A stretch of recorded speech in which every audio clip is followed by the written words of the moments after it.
Hello there at the end of the week. You might have thought this wasn't coming and it may not make it, but I hope it does.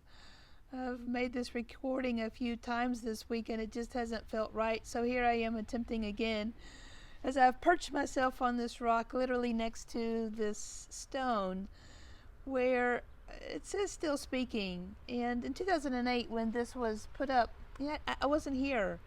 And I wonder, what the vision of these folks were in 2008, and did they or could they understand that in 2021, 13 years later, what we would be facing, how we would be meeting today, that I would be looking at a lawn and a paver sidewalk and all the different things that would have happened. And even today, what does it mean when we say God is still speaking, and are we okay with that? Meaning that newness and change will continue. And do we allow that to come? A few things that have been given to us that I want to make you aware of as we are in the season of Back2School Festival, which is going to be in a couple of weekends. And I want to give a big, huge shout out and kudos to Jennifer and Jean, who this is a passion of theirs, and they have both offered up cash so that we can be a sponsor.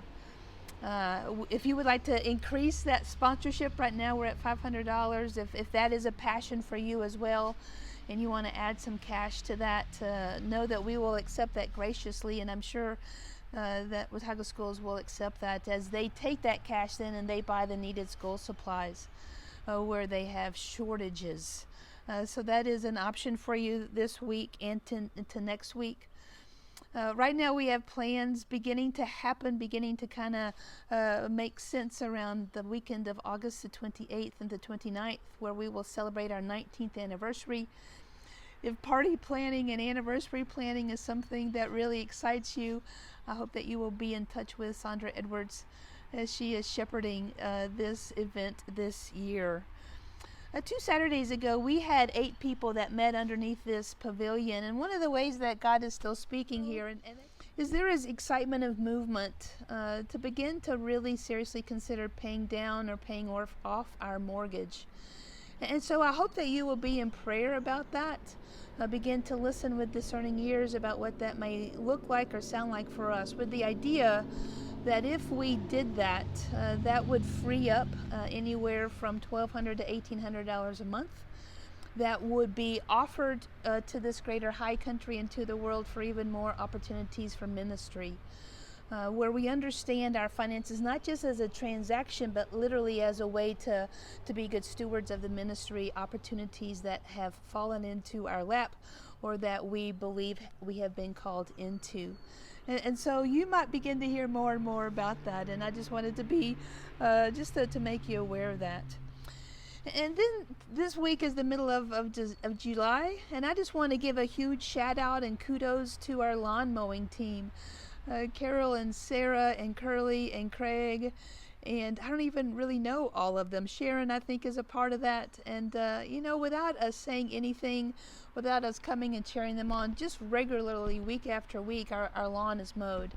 Which then also goes into, we have about 8 or 9 folks right now that have adopted a landscaping bed, so that when anyone drives onto this campus, there is beauty here. And then specifically after last summer's worship series, Beguiled by Beauty, we know that we are beguiled into a love and a mercy, and God is beguiled by this beauty, which then creates even more beauty and offers more grace. And so I just want to give a huge shout out and thank you for those of you, Pat and Jen and Paula and Sharon and Terry and Mary, and they even brought in Denise to help pull weeds, and Jennifer and Sharon and Jenny and Bernie. There's a lot of folks here that want to create beauty, and I know that many of us do that in our homes and in our neighborhoods, and I just want to give a shout out as well to those that are doing it here on this property outside that have to travel to come offer that gift here. And last but not least, all of these kind of sum up to when we understand a still speaking God. For me, that means that we're asking questions, and so where is our own understanding of continuing to live into the grace and the mercy that is being offered to us? And if God is still speaking, what are we being called into? So as we purposefully this summer, in this season of growth, in the season of the church known as ordinary time, it's our season of growth. What are those questions that we're asking? And when we seek to know God's Spirit and God's heart, what does that then offer to us as our own heart and spirit opens or deepens even more fully? This Sunday, we will continue to ask that question as we route and we plot our map forward into this journey. This worship series is called Quest, and we are on a quest in these coming weeks to really ask some hard questions. And so if you have a question that you would like to put on our docket to ask, that resonates with our faith, that is intersectional with how our faith intersects with the pain of the world or the joy of the world, how we are indeed beguiled by beauty, I invite you to send us those questions.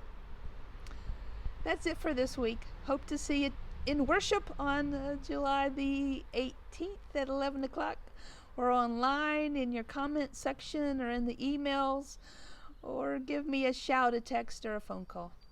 Until then, see you next week.